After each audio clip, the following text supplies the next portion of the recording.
우리 어린아이들 보면은 수학 공부를 싫어해요. 수학 문제 푸는 것을 지독히도 싫어합니다. 풀라고 하면은 다 안 돼요. 다 알아요. 그런데 풀어보면은 꼭 10문제, 2-3문제 틀리더라고요.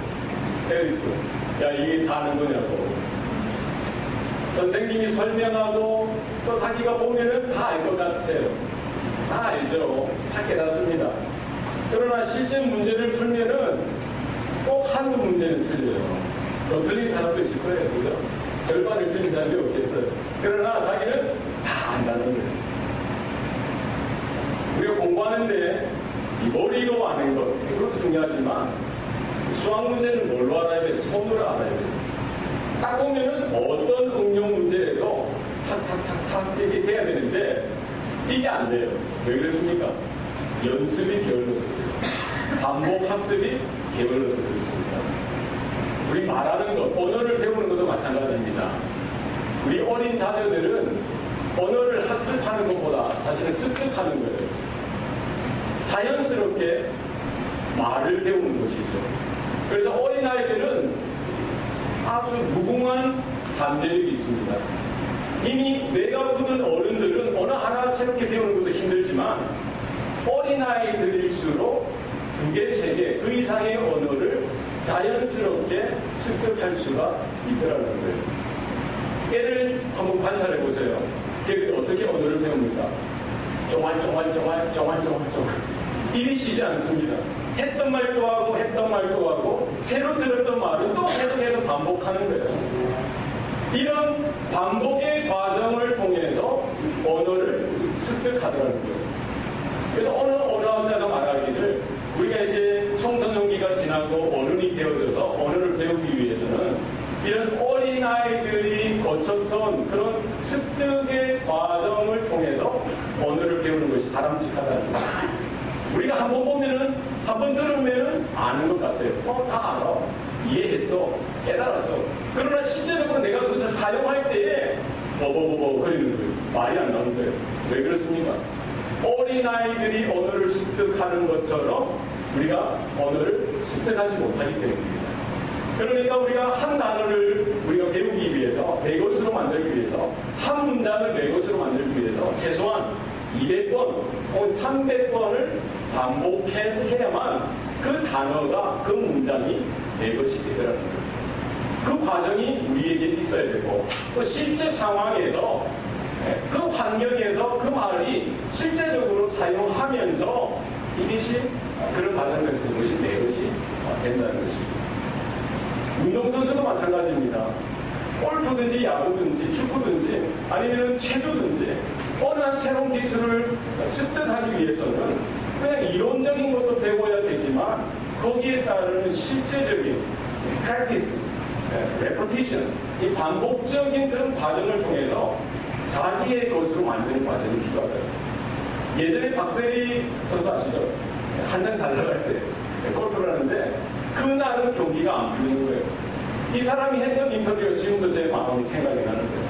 집에 가는 호텔에 가서 잠이 안 나는 거예요. 못 자겠다는 거예요. 이 로비의 그 앞에 그 뭡니까? 호텔 그 방 앞에서 이 스윙, 뭡니까? 이거 연습을 2,000번을 반복했대요. 2,000번. 그러니까 잘하는 사람은 그냥 잘하는 것이 아니라 이렇게 자기의 것으로 만드는 것, 내재화시키는 것, 내 살이 되게 하고 내 뼈가 되게 하는 이런 과정들이 사실은 학습 과정 가운데 있어야 한다는 것이죠. 우리 믿음의 삶도 좀 유사한 편이 있어요. 우리가 믿음을 우리 마음 가운데 생겨날 때 하나님의 말씀을 들으면 이해하고 하나님의 말씀을 들으면 깨닫는 것, 이것은 하나님의 은혜입니다. 그러나 우리가 믿음을 생각할 때, 말씀을 듣고 깨닫는 것을 생각할 때 우리는 머리로만 받으려고 하는 거예요.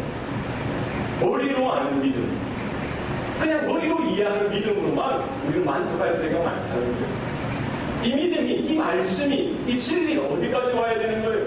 머리로 이해하고 깨달을 뿐만 아니라 내 심장을 뜨겁게 하는 마음, 내 심령을 새롭게 하는, 내 삶을 변화하는 그와 같은 말씀이 되어야 하는 줄 믿습니다. 우리의 믿음이 내가 아는 수준에서만 그치는 것이 아니라 주일날 받았던 이 말씀, 이것이 내 가정에서, 내 직장과 사업터에서 정말 힘들고 어려운 그 삶의 현장에서 적용되어지고 열매내고 역사하고 역동하는 믿음으로 나타나야 하는 줄 믿습니다. 예수님께서 이 말씀의 사역을 하시면서 가버나움에도 가시고 갈릴리에도 가시고 여러 유대 땅을 돌아다니시면서 하셨던 말씀인 거예요.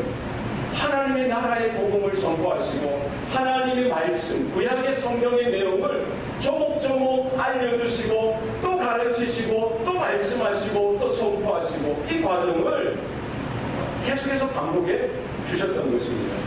오늘 본문에 보면은 예수님께서 이 많은 비유로 그들이 알아듣도록 가르치셨다고요.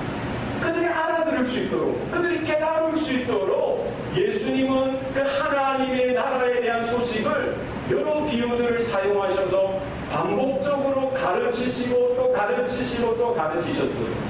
그 갈릴리 해변가의 수많은 무리들이 그 말씀을 들었을 것이고 또 말씀을 깨닫는 과정 가운데 있었어요. 그러나 다 그렇지는 못했습니다. 예수님의 마음은 특별히 그 제자들을 향해서 홀로 제자들과 함께 있을 때에는 제자들이 또 알아들을 수 있도록 그 말씀을 오늘 본문에 보니까 해석했다. 풀어서 그들에게 그 뜻을 더 분명하게 가르쳐 주셨던 것입니다. 날마다 우리가 주님의 말씀 앞에 서기를 소원합니다. 우리가 주님의 말씀을 읽고 배우고 또 듣고 깨닫는 이와 같은 열정과 열심이 우리 가운데 있기를 소원합니다. 하나님은 우리의 아버지 되셔서 계속해서 말씀을 주시는 거예요. 계속해서 말씀으로 깨닫기를 원하고 계시는 것입니다. 우리가 그 말씀을 날마다 듣기를 소원합니다. 오늘 본문에 보면은 예수님께서 갈릴리 해변가에서 그들에게 말씀을 가르치시고 그걸로 끝난 것이 아니라 거기에 소수의 제자들로 하여금 이제 갈릴리 바다로 가자라고 하시는 거예요. 우리가 저 건너편으로 가자. 지금 예수님은 그 말씀을 들었던 말씀 가운데 섰던 그 제자들을 데리고서 어디로 가세요? 배를 타고 갈릴리 바다 중간으로 가는 거예요. 거기에서 뭐를 깨달으라는 거예요. 너희들이 가지고 있는 그 말씀, 너희들에게 심겨졌던 그 말씀이 지식에만 해당되는 말씀이 아니라 너희들의 심령을 울리고 너희들의 가슴을 뜨겁게 하고 너희들이 그 힘들고 어려운 상황 속에서도 말씀을 붙들고 말씀에 붙들려서 살아있는 믿음, 역사하는 믿음으로 설 것을 주님은 원하셨던 것이지. 해가 지는 그 저녁에 배를 타고 가는데 큰 광풍이 몰아쳐서 물결이 배에 부딪히고 물결이 배에 들어와서 배에 물이 가득하게 되었다는 거예요. 근데 배가 이제 침몰 직전에 있는 것입니다. 그때 제자들이 했던 반응이 뭐예요? 선생님, 우리가 죽게 된 것을 돌보지 않습니까? 예수님을 믿음으로 찾고 말씀으로 그 위기를 극복하면 좋은데 예수님을 핀잔하고 예수님을 비난하고 예수님을 탓하는 거예요. 예수님 왜 주무시고 계시는 거예요? 예수님 이게 뭡니까? 예수님 탓하는 거예요. 예수님께서 뭐라고 말씀하시는 거예요? 일어나셔서 잠잠하라 고요하라 그 바람을 부르시고 그리고 제자들을 향해서 책망하시는 것이죠. 너희의 믿음이 어디 있느냐? 너희들이 왜 무서워하느냐라고 물으시는 것입니다. 여러분, 우리가 말씀을 듣고 받는 것 너무나 귀하고 소중합니다. 우리는 날마다 매 시간마다 하나님의 말씀을 읽고 듣고 배우는데 힘쓸 수 있기를 소원합니다. 그러나 이것으로 그쳐서는 안 돼요. 주님이 말씀하신 대로 갈릴리 바다를 향해서 나가야 합니다. 세상의 바다를 향해서 나가야 해요. 거기에 광풍이 몰아치고 거기에 환난과 위기와 어려움이 닥쳐오더라도 거기에서 말씀을 붙들고 실험하고 믿음 가운데 우리가 주님을 더 바라보고 하나님의 은혜를 경험하는 믿음이 역동하는 삶이 되어지는 은혜가 우리 가운데 있기를 소원합니다. 우리는 교실에서만 생활하는 것, 교회에서만 생활하는 것, 여기에 익숙한 거예요. 우리가 믿음 생활한다고 하는데 어디에서만 하는 거예요? 예배당에서. 말씀을 듣고 배우는데 어디에서만 하는 거예요? 예배당에서만. 예수님은 그들에게 말씀을 전해주시고 말씀을 가르치시고 어디로 가셨어요? 갈릴리 깊은 바다로 가셔서 그들에게 광풍을 맞닥뜨리게 하고 위기를 맞닥뜨리게 하고 환난을 맞닥뜨리게 해서 그 자리에서 살아계신 하나님, 그 자리에서 살아 역사하는 말씀, 그 자리에서 역동하는 믿음을 다시금 확인하고 반듯하게 믿음 가운데 세워지기를 주님은 원하셨다는 사실을 믿습니다. 우리의 삶 가운데 이와 같은 은혜가 있기를 소원합니다. 오늘 본문에 보면은 예수님께서 해가 저물어 갈 때쯤에 어떻게 하신 거예요? 우리가 저 건너편으로 가자라고 제자들에게 말씀하셨습니다.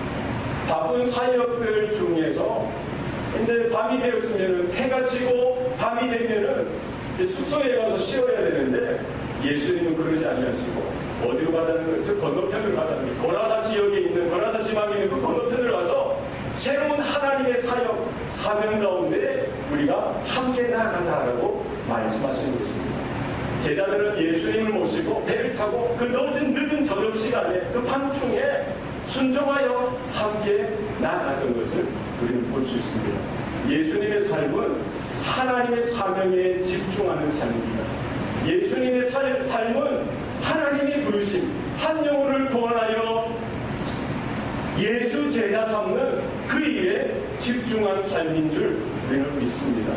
우리 교회가 나가야 할 길, 우리 성도들이 서야 할 그 길은 어디입니까? 세상에 분주한 나를 위한 삶이 아니라 하나님 나라를 구하고 하나님의 부르심을 구하고 한 영혼을 구원하여 예수 제자 삼는 그 일에 우리의 삶을 드리고 우리의 시간을 드리고 우리의 믿음으로 순종하여 나아가는 저와 여러분의 삶이 될 수 있기를 소원합니다. 전진하는 인생, 후퇴가 없습니다. 한 걸음이라도 앞으로 나아가고 전진하고 나아가는 저와 여러분의 삶이 될 수 있기를 소원합니다. 오늘 본문에 보면은 큰 광풍이 일어났다고 해요. 큰 광풍. 네. 이 큰이라는 단어를 헬라어로 메갈레.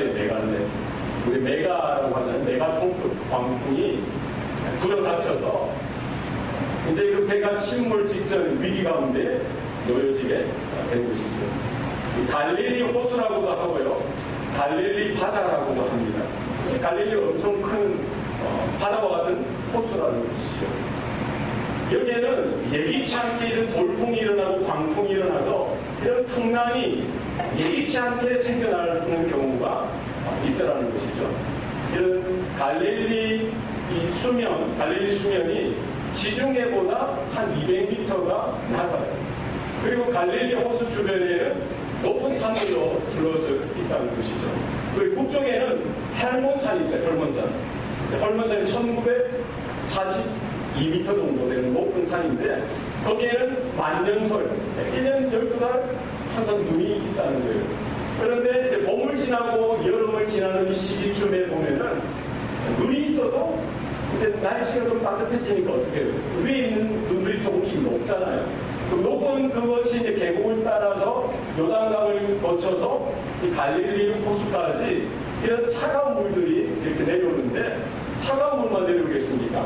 이 하늘에 그 산 위에 차가운 공기, 기운까지 함께 내려오다 보니까 호수에는 아열돼서 이 더운 지방이지 않습니까? 찬 공기와 더운 공기가 만나니까 또 밤에 하루 종일 때 앞에서 있다가 밤중에 이런 돌풍, 이 광풍이 생겨서 풍랑이 이런 갈릴리 호수에 일어나게 되곤 한다는 것이죠.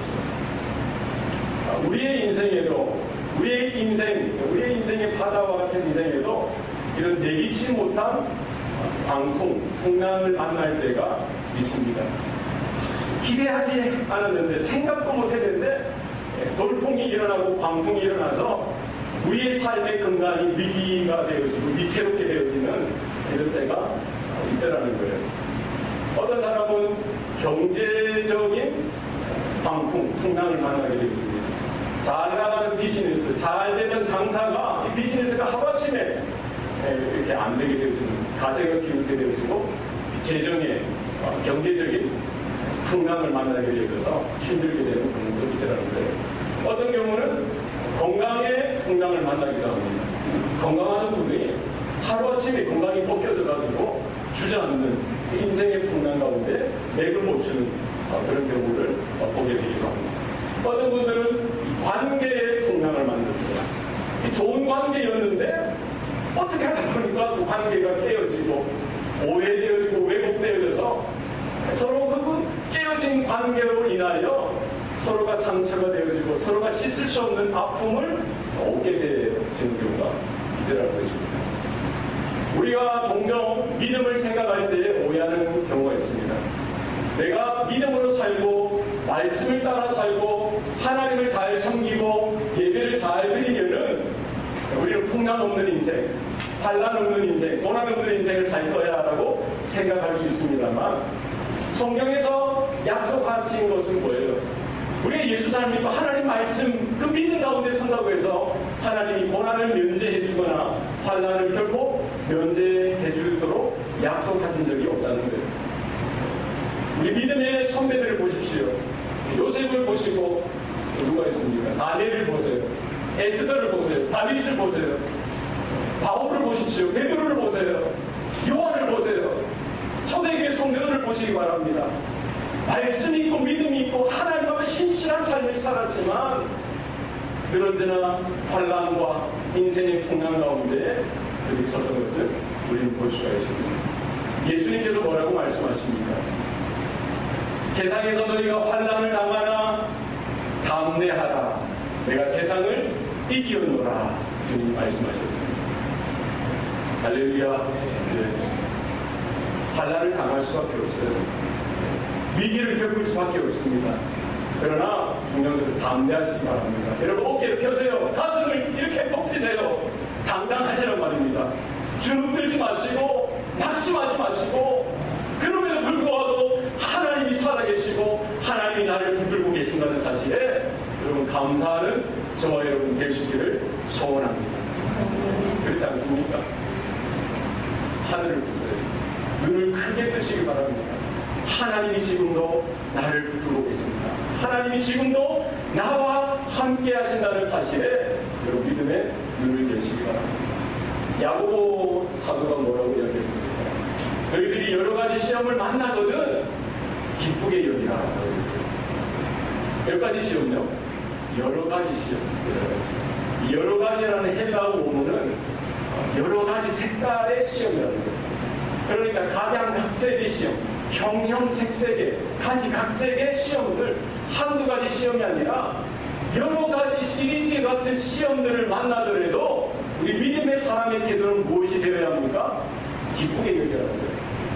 이런 위기와 환난이 오히려 하나님을 경험하고 하나님의 능력을 체험하고 믿음으로 하나님의 은혜 가운데 더 가까이 설 수 있는 기회가 된다는 사실을 우리가 깨달으시기 바랍니다.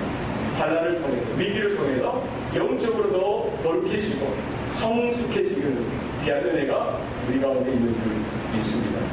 사도 베드로는 뭐라고 이야기했습니까? 오늘 자꾸 이제 안 좋은 시험들만 이야기하는데 그냥 시험이 아니라 어떤 시험이요? 불시험. 오늘 아침 그게 잘못한데 생각이 오겠는지 모르겠어요.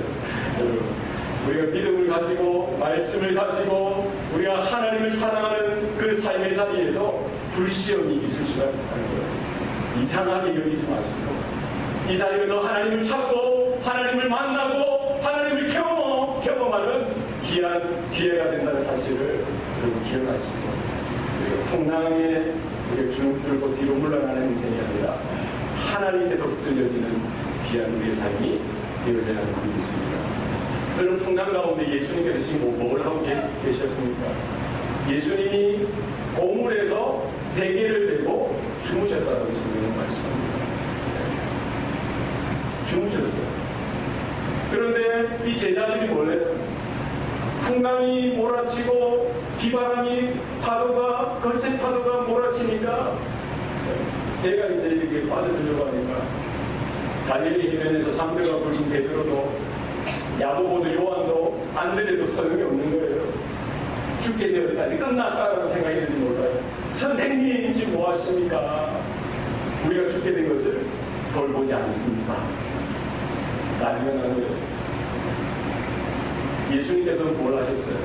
일어나셔서 바람을 부딪히시고 바다를 향하여 잔잔하라 고요하라 말씀하시자 바람이 그치고 온 바다가 잔잔해졌다고 성경 말씀입니다.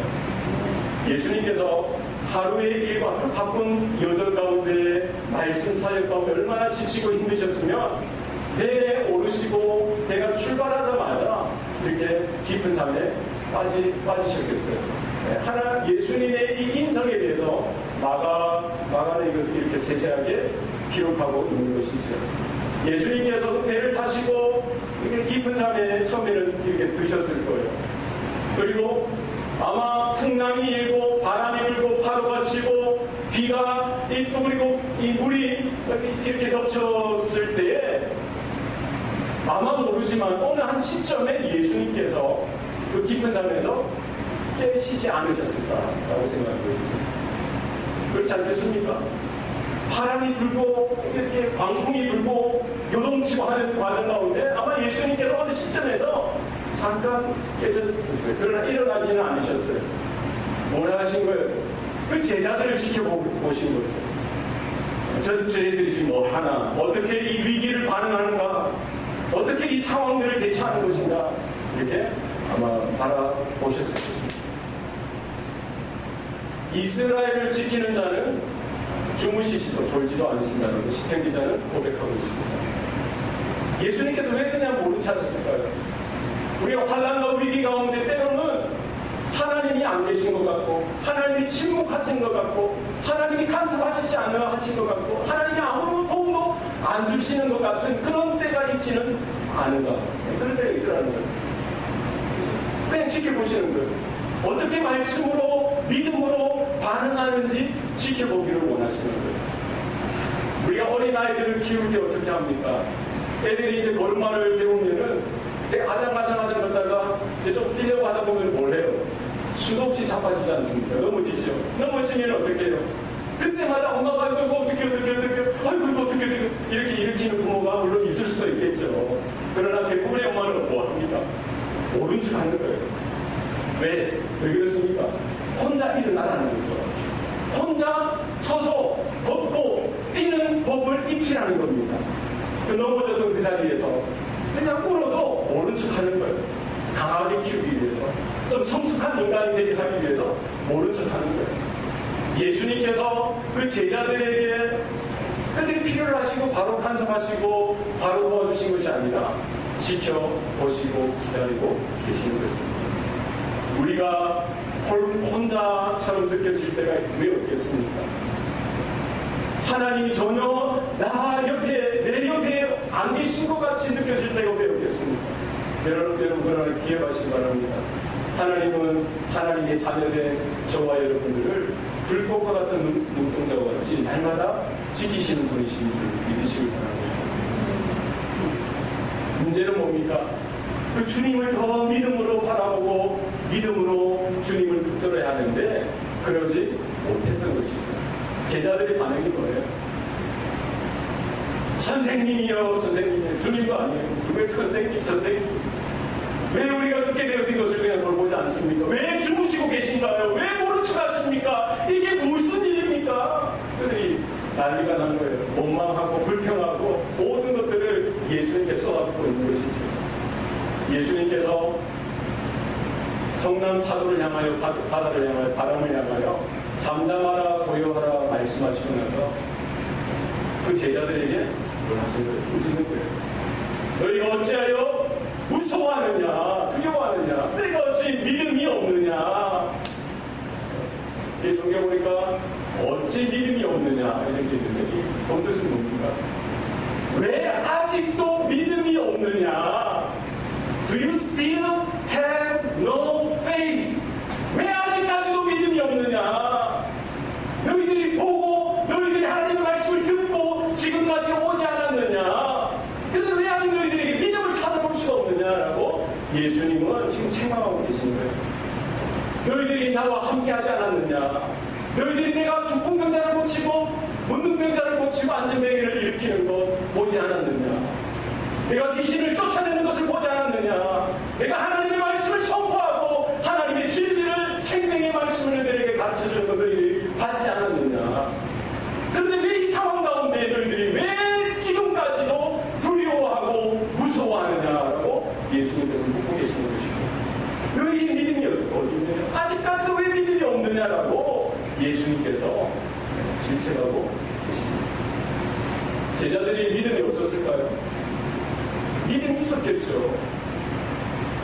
예수님과 함께 예수님의 말씀을 통해서 그들의 믿음이 생겨났기 때문에 자신들의 모든 소유와 재산을 버려두고 예수님을 따라 지금까지 오지 않았겠습니까? 예수님을 그 가까이에서 예수님의 말씀을 듣고 예수님의 설명을, 그 자세한 설명을 듣고 왜 믿음이 안 생겼겠어요? 믿음이 있었겠죠. 그러나 그 광풍 가운데, 그 큰 광풍 가운데에는 그들이 가지고 있었던 말씀, 그들이 가지고 있었던 믿음조차도 제대로 작동하지 않았던 것입니다. 믿음이 있었다고 하지만 그것이 아는 이 지적인 머리에만 들어있는 믿음이라는 거죠. 삶 가운데, 위기 가운데, 어려운 가운데, 환난 가운데 역사하고 역동하고 열매 맺는 믿음으로 나타나야 하는데 그러지 못했던 것입니다. 왜 그랬겠어요? 왜 그랬겠습니까? 그들은 보는 것에 익숙했던 것이죠. 무엇을 봤습니까? 큰 광풍을 봤던 거예요. 큰 파도를 봤던 것입니다. 예, 배가 이제 지금 흔들리고 곧 빠져드는 그런 위기와 그런 어려운 상황들을 바라보았던 것이죠. 사실 그 옆에 함께 계신 예수님을 바라보고 그 예수님의 영상 가운데 귀를 기울여야 했는데 그러지 못했던 거예요. 예수님께서 바다를 향해서, 파도를 향해서, 바람을 향해서 고요하라, 잠잠하라 말씀하셨지만 사실 그 메시지가 가장 먼저 누구에게 필요한 말씀이에요? 그 제자들에게 필요한 말씀이죠. 제자들의 마음은 그 성난 파도와 바다보다 더 그들의 마음이 요동쳤던 거예요. 믿음이 있다고 하면서도, 말씀을 들었다고 하면서도 그 마음을 어떻게 주체하지 못하는 그런 제자들에게 하나님의 말씀, 예수님의 말씀, 고요하라, 잠잠하라. 그 상황 가운데 제자들은 예수님의 음성 가운데, 성령의 음성 가운데 귀를 기울여야 했음에도 불구하고 그러지 못했던 것입니다. 고요하라, 잠잠하라. 내가 너희와 함께 한단다. 내가 너희를 붙들고 있단다. 내가 이 상황을 주관하고 주장하고 있단다. 이 하나님의 음성 가운데 귀를 기울이는 저와 여러분 되시기를 소원합니다. 여러분, 위기의 때는, 환난을 당했을 때에는, 인생의 풍랑이 넘쳐올 때에는 우리는 주님을 향하여 믿음의 눈을 고정하시기 바랍니다. 주님의 음성을 다시금 듣고 성령께서 우리에게 깨우치시는 그 주님의 음성 가운데 귀를 기울이는 저와 여러분 될 수 있기를 소원합니다. 41절에 보면은 그들이 뭐라고 되어 있습니까? 41절. 그들이 심히 두려워하여 서로 말하되 그가 누구이기에 바람과 바다도 순종하는가. 이 제자들이 이 일련의 사건을 경험하고 나서 어떻게 했어요? 서로 심히 두려워했다라고 했어요.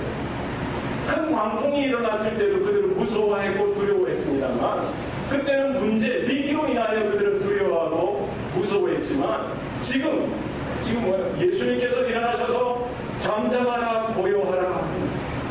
그 제자들 마음 가운데 심한 두려움이 생겼던 거예요. 이것은 그냥 우리 인간이 이런 위기 가운데 느끼는 공포가 아니라 어떤 두려움입니까? 거룩한 두려움, 경건한 두려움, 영적인 이런 경외감이 그 제자들 가운데 생겼던 거예요. 그들이 그 위기 가운데 예수님께서 하시는 말씀을 듣고 파도가 잠잠해지고 바람이 잦아들고 그 모든 상황들이 이렇게 온전하게 되어지는 것을 보고 그 예수님 안에서 하나님의 신성을 그들이 바라보는 거예요. 예수님 안에서 하나님의 영광이 드러나고 하나님의 능력이 나타나는 것을 보았던 것이죠. 천지를 창조하실 때 빛이 있으라 말씀하셨던 그 말씀이 지금 성육신하셔서 예수님께서 그 성난 바다를 향해서 잠잠하라, 고요하라 말씀하셨을 때 되어지는 사건을 통해서 그들은 하나님의 영광을 보았던 것입니다. 예수님께서 바로 하나님 되십니다라는 사실. 예수님께서 하나님의 독생자 되시고 오실 메시아 되시고 바로 그분이 하나님 되시고 그분이 구주 되신다는 사실을 그들이 대단하다는 것입니다. 여러분, 우리가 위기 가운데, 환난 가운데 하나님의 영광을 바라볼 수 있는 기회가 우리 가운데 있기를 소원합니다. 주님께 집중하고 주의 음성에 귀를 기울이고 하나님께서 그 상황을 다스리시고 주장하셔서 하나님의 하나님 되신 하나님의 영광이 우리 가운데 온전히 드러날 수 있길 바랍니다. 여러분, 예배가 무엇입니까? 하나님을 뵙는 거예요. 네. 여러분, 우리 가운데 그냥 오고 가고 이것이 아니라 정말 간절한 마음으로 하나님 말씀에 집중하고 하나님의 인재에 집중하여서 하나님이 살아계시고 하나님이 그 모임 가운데 임하셔서 하나님의 영광을 우리가 바라볼 때에 이 제자들이 느꼈던 서로 심히 두려워하는 하나님을 향한 그 거룩하심을 향한 영적인 두려움과 갈급함과 이와 같은 이런 경외감이 우리 가운데 나타날 수 있을 소원합니다. 우리의 삶 가운데도 마찬가지입니다. 우리가 날마다 하나님께서 임하시고 하나님의 영광이 드러나 하나님의 살아계신 역사가 나타날 때에 이와 같은 영적인 경외감, 그래서 그 자리가 하나님을 인정하는 자리가 되어지고 하나님을 찬양하는 자리가 되어지고 하나님을 예배하는 자리가 되어지고 예수님이 나의 하나님, 나의 주님 되십니다. 이와 같은 믿음의 고백이 새로워지는 자리가 될 수 있기를 소원합니다. 오늘 이 사건은 사실은 예수님께서 제자들에게 먼저 요청하신 데서부터 시작되는 것이죠. 날이 저물 때에 예수님께서 저 건너편으로 건너가자. 누가 말씀하셨어요? 예수님이 말씀하셨어요. 그래서 이 여행 중에, 항해 중에 이런 큰 풍랑을 만나게 된 것입니다. 사실은 예수님께서 시작하신 일이기 때문에 그 건너편까지 가자고 하셨으니까 어떤 일이 생겨도 가게 되어지는 거예요. 그렇지 않습니까? 예수님께서 하자고 하셨는데 우리가 믿음으로 나아갈 때 환난이 임하고 고통이 임하고 위기가 생겨도 하나님께서 시작하자고 하셨으니까 예수님께서 시작하신 일이니까 예수님께서 행하실 것이다라는 믿음이 사실 제자들에게 있어야 되고 우리들에게도 있어야 할 필요가 있습니다. 그리고 우리의 삶이 내가 시작하고 내가 하는 일이 아니라 주님의 부르심 앞에 주님의 말씀 앞에 순종하여서 주님께서 시작하신 일인 줄 알고 믿음으로 순종하고 주님만을 따라가는 저와 여러분의 삶이 될 수 있기를 소원합니다. 우리 교회, 우리 가정 흔들리고 어렵고 힘들고 이런 정말 되는 것 하나 없는 것 그런 상황 가운데서도 우리가 주님을 바라보고 믿음으로 설 수 있는 저와 여러분 되시기 바랍니다. 마가가 오늘 마가복음을 기록했을 때에는 AD 70년 정도 됩니다. 그때는 로마의 압제 가운데 로마 제국의 핍박 가운데 예수 믿는다는 그 사실 하나 때문에 그 초대교회 성도들이 붙잡혀가고 감옥에 갇히게 되어지고 또 사자의 밥으로 맹수의 밥으로 던져졌을 때 예수 믿는 것 그것을 부인하지 않았기 때문에 그들의 가죽이 피부를 다 벗겨지고 머리털까지 벗겨지게 되고 이런 온갖 고통과 환난 가운데 초대교회 성도들이 던져졌을 때입니다. 그때 마가가 기록한 이 복음서를 초대교회 성도들이 이렇게 패람하고 바라보고 들으면서 예수님께서 환난과 광풍 가운데 섰던 그 제자들을 함께 하시고 지키시고 보호하신다는 사실을 우리 초대교회 성도들이 보고 크게 위로를 얻었듯이 저와 여러분의 삶 가운데에도 우리가 서 있는 자리가 어떤 모습이든지 우리가 서 있는 그 자리가 어떤 형편이든지 간에 주님께서 우리 가정 가운데 우리 교회 가운데 분명히 함께 하신다는 사실을 여러분 믿음으로 바라볼 수 있기를 소원합니다. 그분에게 우리의 심령을 우리의 마음을 올려드리고 우리의 말씀 주님이 주신 말씀 이 믿음이 역동하고 열매 맺는 역사하는 믿음이 될 수 있기를 소원합니다. 기도하시겠습니다. 살아계신 아버지 하나님, 오늘도 살아계셔서 사랑하는 주의 자녀들은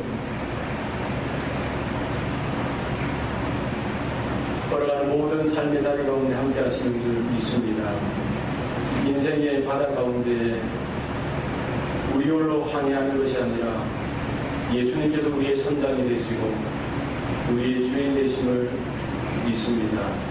우리에게 믿음의 눈이 크게 열려지게 하여 주셔서 인생의 파도와 인생의 풍랑을 만날 때에도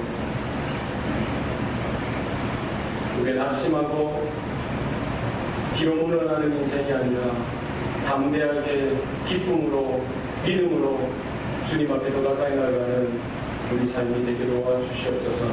그 자리가 하나님이 살아계시고 하나님이 붙드시고 하나님이 역사하시는 귀한 믿음의 현장인 것을 우리 모든 성도들이 경험하게 하여 주셔서 그 자리에서 하나님을 찬양하고 하나님을 예배하며 하나님께 더욱더 붙들려서 믿음으로 살아가는 주의 백성들, 주의 몸된 교회가 될 수 있도록 축복하여 주시옵소서. 모든 걸 감사드리고 예수님 이름으로 기도합니다. 아멘.